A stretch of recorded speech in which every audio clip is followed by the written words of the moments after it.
Hello everybody, I'm Charlie Atkinson and today we're reviewing the Toyota BZ4X.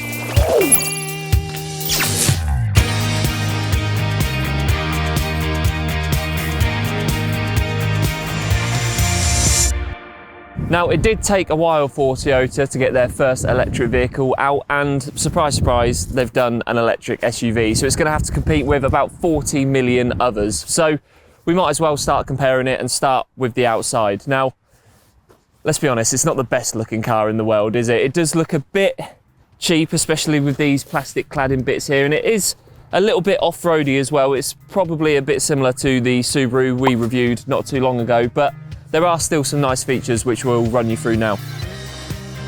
Now, I know it's not the best looking car in the world, but it is okay front on. I do like these thin headlights and how this beam sort of goes all the way across. I think that's quite a nice little design feature, and I do also like the fact that the charging point, which should open, is at the front, which makes it just nice, accessible and convenient. Now it is a bit lumpy and awkward at the rear, but I do like this little spoiler design up here, which I suppose is an attempt to give it a bit of character and a bit of personality as well, but overall it's just a bit generic really, just a little bit boring. Now this is the entry-level model we're reviewing today, and you do get 18-inch alloy wheels as standard, which they do go up to 20-inch alloy wheels on the top spec version, which I'd probably say you do need because these 18-inch wheels do look quite small on quite a big car. Just to touch back on these plastic cladding bits on the side, they do really feel quite flimsy as well, so it's not the best from Toyota. It does feel really, really cheap on the outside. In terms of its size though, it might not be the biggest electric vehicle on the market, but you do get plenty of room on the interior, which I'll show you now. Whilst the outside of the car and its design left a lot to be desired, it has redeemed itself ever so slightly on the interior because it does feel really nice and premium on the inside. There's lots of posh materials everywhere you look. You've got soft leather here, and the seats are really nice and comfortable as well. You do feel properly secure and comfortable when you're sat in here. You've also got nice materials here, and one thing I have noticed with this car as well, which you don't get in a lot of new electric cars nowadays, the ones that I've tested anyway, is that you have actually got a really nice, natural, comfortable position to rest your arm. You don't have to rest it up here. It just sort of fits perfectly there. So when you are sat behind the wheel and you're having to do long journeys, you do feel really nice and comfortable just in this position here, which you don't get that often. So I've been really, really impressed with that part. Now, the infotainment system is okay. It's a little bit basic and a little bit outdated, and some of the functions are a little bit laggy as well, but it sort of gets away with it. It does the job just about. Down here as well with your climate control, you have got these sort of like haptic touch buttons, which can be a little bit fiddly at times, but you do have some actual real buttons there and some dials, which I always do prefer. You've also got buttons down here for your eco mode and your snow mode, which we'll come on to later, and for your parking camera as well. In terms of all the other bits of tech, you do have Apple CarPlay and Android Auto wireless as well, and you've got this little storage compartment here for wireless phone charging, and that does actually lead me on to storage as well because it's quite weird in this car. As I said, you've got your wireless charging port down here, so you can just tuck your phone in, put it on charge and shut it away. You do also have a little storage compartment down here and your cup holders, and as well, if you lift this up, there's not the biggest little storage compartment there, but it does the job. But the weirdest thing about this car, and something I've never seen in any other electric car, is the fact that you don't have a glove box down here. Now, apparently the designer of the car included that because he wanted to maximize knee space for your passengers, but that just doesn't make any sense to me for a couple of reasons. One, that it's not going to make that much difference if something just opens down there, and also you've got this little compartment down here as well, which I suppose you could store valuables if you needed to, but looking from the outside in, you can still see there, so they're not actually hidden, so that just doesn't make a lot of sense to me. It's really weird, and I can't exactly get my head around it.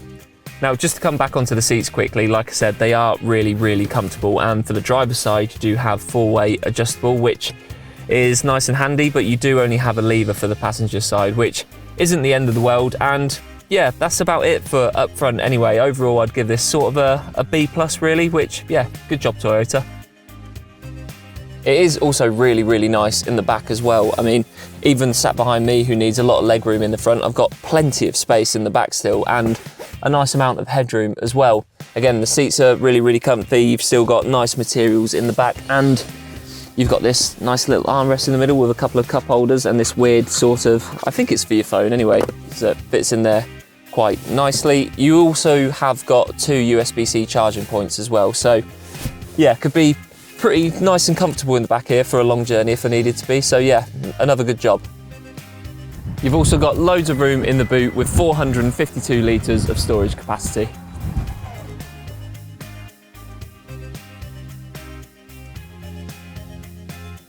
However, while you do have a massive boot, you are missing a frunk, unfortunately.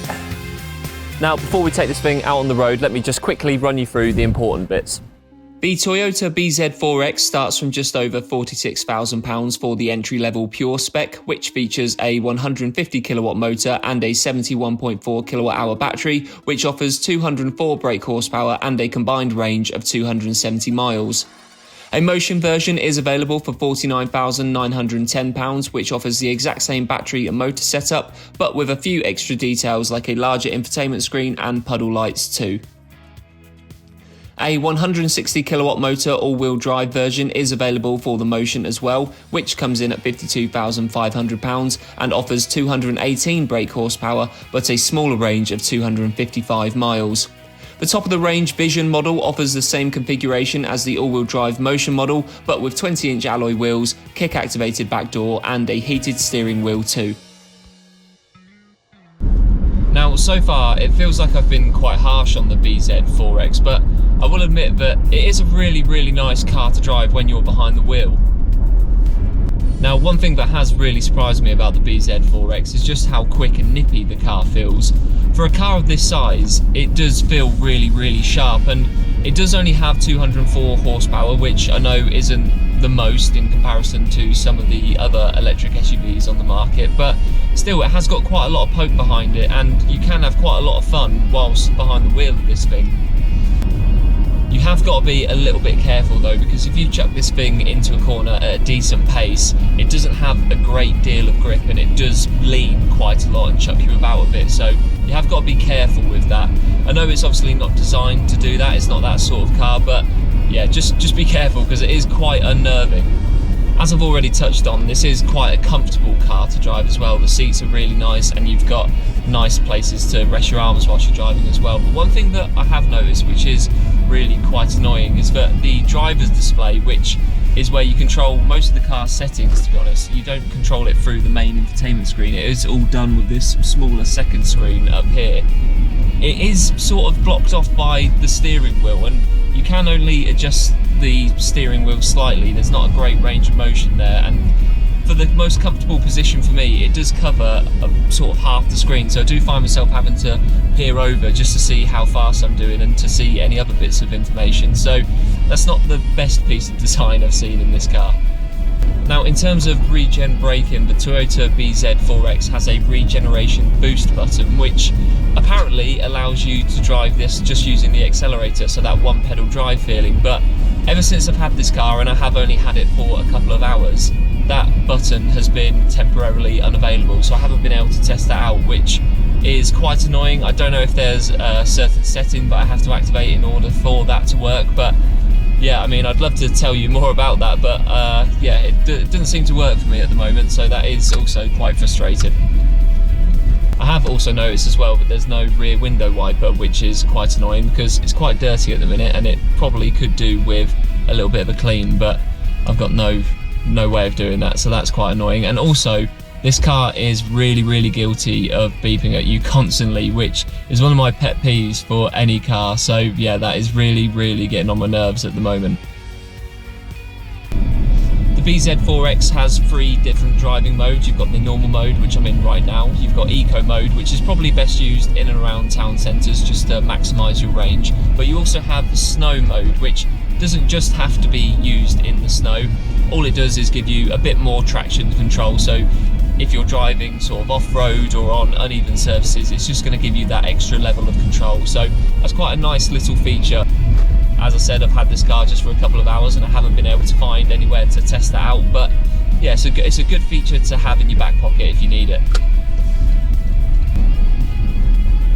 Overall, the Toyota BZ4X is a nice car to drive. It's got a decent range, an okay level of performance, and it is really nice and comfortable behind the wheel as well. It's just unfortunately been let down by its design and by its price tag too.